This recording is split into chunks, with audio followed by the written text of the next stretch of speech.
दोस्तों, सनातन हाट पर आपका 12 ज्योतिर्लिंग जो एमडीएफ से बना है और छोटा राम मंदिर, साथ ही साथ आपका मीडियम साइज राम मंदिर और बिग साइज राम मंदिर उपलब्ध हैं। वहां से इनको खरीदिए। अपना भारतीय वैदिक इतिहास, अपनी ऐतिहासिक पुस्तकें, कंपैरेटिव स्टडी यानी कि किस प्रकार से सनातन वैदिक धर्म और इस्लाम की जो कंपैरिजन है, ये सारी पुस्तकें आपको सनातन हाट पर उपलब्ध हैं। आज ही वहां पर जाकर इन सभी पुस्तकों को अवश्य खरीदिए। लिंक हमने डिस्क्रिप्शन और पिन कमेंट में दे दिया है।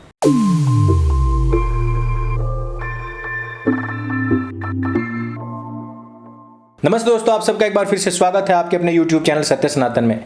जिस प्रकार से कर्नाटक में, हुबली में, उत्तर कर्नाटक का पूरा क्षेत्र जिस बात से प्रभावित हो रहा है, जिस प्रकार से गणेश चतुर्थी को लेकर के हर्षोल्लास उमंग है, जिस प्रकार से फेक ईदगाह बता करके हिंदुओं को, उनकी आस्थाओं को खंडित करने का प्रोपेगेंडा कांग्रेस के सीनियर नेता कपिल सिब्बल ने रचा था, और जिस प्रकार से नाटकीय रूप से हाई कोर्ट भी फैसले पर फैसले रात सुबह दिन देता रहा, उन सब ने आखिरकार हिंदुओं के जो हृदय हैं, जो मन है, वो प्रसन्नता से तो भर दिए हैं।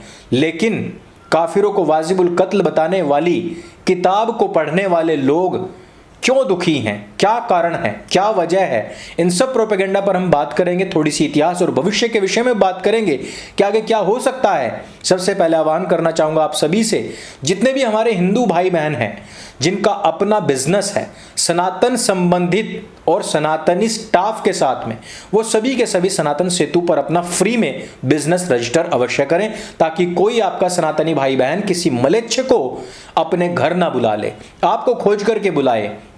इसकी वजह यह भी है कि हमें पूर्ण रूपेण, संपूर्ण रूपेण इनका आर्थिक, सामाजिक, नैतिक बोलचाल बहिष्कार करना है। कल जिस प्रकार से बहन अंकिता के साथ में घटनाएं घटित हुई, जिस प्रकार से उसके अलावा भी बहुत सारी घटनाएं जिनका जिक्र मैं अभी भी करने वाला हूं, उन सब को देखते हुए वो कहते हैं सर तन से जुदा, हम कहते हैं उन सब को धन से जुदा करना अत्यंत आवश्यक है। अब मैं बात करता हूं उन सब झांकियों की, उन सब रैलियों की और उन सब हमारी शोभा यात्राओं की जिनके ऊपर मलेच्छों ने पथराव किया।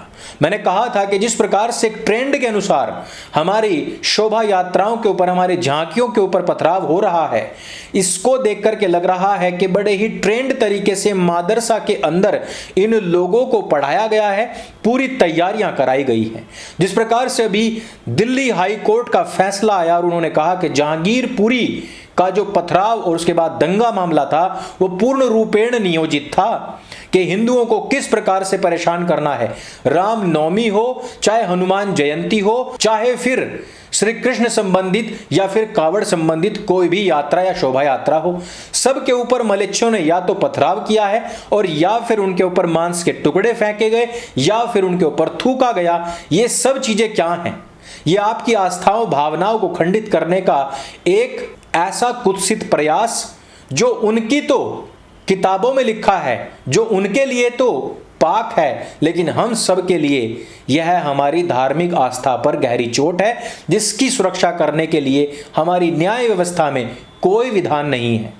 आज सबसे बड़ी चीज और सबसे बड़ा फैसला आखिरकार आया, जिससे कि हिंदू समाज के अंदर आह्लाद भी है, प्रसन्नता भी है, लेकिन कहीं ना कहीं मेरे मन के अंदर इन मलेच्छों को लेकर के एक संशय अवश्य है कि ये लोग आगामी भविष्य में हो ना हो कि कुछ ऐसा बड़ा कांड कर दें, जिस प्रकार से इन्होंने महाराष्ट्र के अंदर एक बार महाप्रसाद के अंदर 40,000 लोगों को मारने का प्लान बनाया था।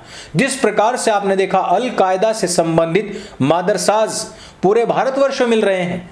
असम में किस प्रकार से आतंकवादी पकड़े जा रहे हैं, मदरसाओं को अल कायदा संचालित कर रहा है, हालांकि उनके ऊपर बुलडोजर चल रहा है। लेकिन आप ये देखिए कि कोई उत्तर प्रदेश में भी मामला सुरक्षित नहीं। मोहम्मद आजाद अभी पकड़ा गया है मंदिर की मूर्तियां तोड़ने के बाद में। इसी अलीगढ़ के अंदर मुस्लिम लड़कियां तक सुरक्षित नहीं, उनको भी हिजाब नहीं पहना है कह करके स्कूल से निष्कासित कर दिया गया। मुसलमान इस बात को समझें कि किस प्रकार से उनके मौलाना इन लोगों को ब्रेन वॉश करके अपने हित के लिए केवल और केवल इस्तेमाल कर रहे हैं। आप कर्नाटक के मामले को लीजिए, किस प्रकार से हिजाब को लेकर के सभी स्टूडेंट्स को दो पालों में खड़ा कर दिया। जो स्टूडेंट्स हमेशा से एक दूसरे के साथ आते जाते रहे, जिनको कभी किसी धर्म या मजहब के विषय में नहीं पढ़ाया गया, उन लोगों को भी ये एहसास कराने के लिए मजबूर कर दिया गया कि तुम हिंदू हो, क्योंकि हम देखो अपनी पहचान के साथ, मुस्लिम पहचान के साथ आते हैं। स्कूलों को भी इस मजहबी राजनीति का अखाड़ा बनाने में जिन लोगों ने अपना एड़ी चोटी का जोर लगाया था, वही लोग एक साइकिल स्टैंड की जगह को, बच्चों के खेलने की जगह को ये बता करके कि ईदगाह की जगह है और ये वर्शिप एक्ट 91 का उल्लंघन है यदि यहां पर गणेश चतुर्थी की पूजा का आदेश हुआ। और पैरवी करने के लिए कौन गया? पैरवी करने के लिए कपिल सिब्बल जाता है, कांग्रेस का सबसे वरिष्ठ नेता, सबसे वरिष्ठ वकील। अब आप जरा सोचिए कि एक्ट वैक्ट कुछ नहीं, जमीन किसी और के नाम, लेकिन हक और दावा आपने करना है। मेरे दोस्तों, ट्विन टावर्स गिराए गए क्योंकि नक्शा पारित नहीं था, क्योंकि उसमें जो अंदर का दायरा था वो थोड़ा बढ़ा दिया गया था। अरबों खरबों की संपत्ति का मालिक कई करोड़ों रुपए की जो अपनी संपत्ति थी नहीं बचा पाया। लेकिन आप ये देखिए कि हमारे देश के अंदर रोहिंग्या बदमाश और बांग्लादेशी घुसपैठिए, ये आतंकवादी आकर के बस जाते हैं, सरकारी जमीन के ऊपर अपने घर, अपनी झोपड़ियां डाल देते हैं, हिंदुस्तान के अंदर अराजकता फैलाते हैं, छोटे छोटे बच्चों को किडनैप कर ले जाते हैं। बड़े से बड़े आपराधिक मामले में इन लोगों की हस्तक्षेप, इनकी संलिप्तता पाई जाती है, लेकिन आज तक किसी कोठे ने इनके खिलाफ कोई आदेश पारित किया है क्या? क्या कभी इनके आवासों निवासों को ध्वस्त किया गया है क्या? आप ये देखिए कि भारतीय नागरिक इस देश के अंदर 1 इंच जमीन इधर से उधर कर दे तो उसकी गर्दन के ऊपर तलवार आ जाए, फांसी का फंदा आ जाएगा, लेकिन इन हत्यारे आतंकवादियों के ऊपर कोई फंदा कभी नहीं आता। विचार करना चाहिए, सोचना चाहिए। और यह जो जमीन है यह भी नगर पालिका के अधीनस्थ है। आप यह जमीन कोई किसी ईदगाह का क्या है? अयोध्या जो राम जन्मभूमि है उसको भी ईदगाह बताया जा रहा था, जो अभी भगवान श्री कृष्ण की जन्मभूमि है उसको भी तो ईदगाह ही बताया जा रहा है। आप ये देखिए कि कहीं पर कोई भी जमीन हो उसके ऊपर आप वक्फ बोर्ड का अधिकार लगाकर, चस्पा मोहर लगा करके पेश कर दीजिए, आपकी पुश्तें खत्म हो जाएंगी, लेकिन आप उसके ऊपर वापस से दावा नहीं ले सकते। उस जमीन के ऊपर केवल और केवल एक याचिकाकर्ता जो कि मुस्लिम है, उसके पास में सिर्फ इतना सा लाइसेंस है कि वो वहां पर जब ऐसा विपत्ति काल पड़े कि कहीं पर जगह नहीं मिल रही तो वो वहां पर आकर के अपना जो इनका त्योहार है उसको मना ले, बस। इसके अलावा कुछ नहीं है।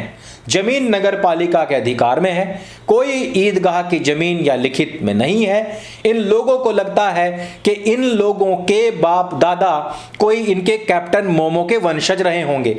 अरे उनके वंशज तो पहले ही निपट चुके थे। इनको लगता है कि हमारे पूर्वज या तो प्रिंस सुलेमान या सलमान के लोग रहे होंगे, तो वो भी गलत है। तुम यहीं के कायर हिंदुओं का गंदा खून हो और तलवार के आगे सलवार खोल करके कन्वर्ट हुए लोग हो। लेकिन तुम्हें क्या लगता है, एकदम से 1000 साल पूर्व पहुंच जाते हैं। ये जमीन जिस पर 4 बार ईद नहीं मनी होगी, इसको ये बताने लग गए कि इनको बाबा आदम खुद इनाम में दे करके गए थे। जब कागज पत्तर खुलेंगे, हर एक की जन्म पत्री, जन्म कुंडली और असली बाप दादाओं के नाम भी निकल आएंगे। ये तो हम हमेशा से ही कहते थे। इसी वजह से हम कहते थे कि सीए आना चाहिए। लेकिन आज जब असल कागज पत्तर खुले तो पता लगा कि पूरी की पूरी जमीन ही म्युनिसिपैलिटी के अधिकार में आती है।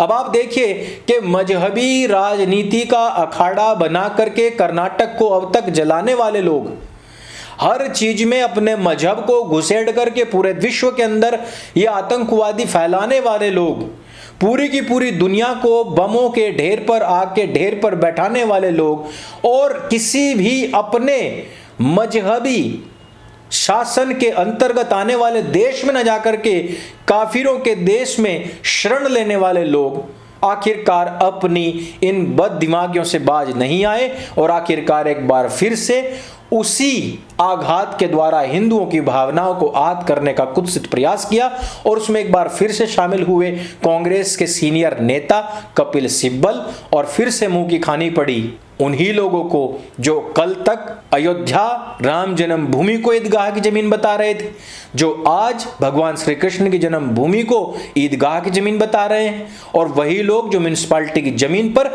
4 बार ईद क्या मना ली उसको भी ईदगाह की जमीन बताने लग गए। इन लोगों से बचने की आवश्यकता, इनसे दूर रहने की आवश्यकता है।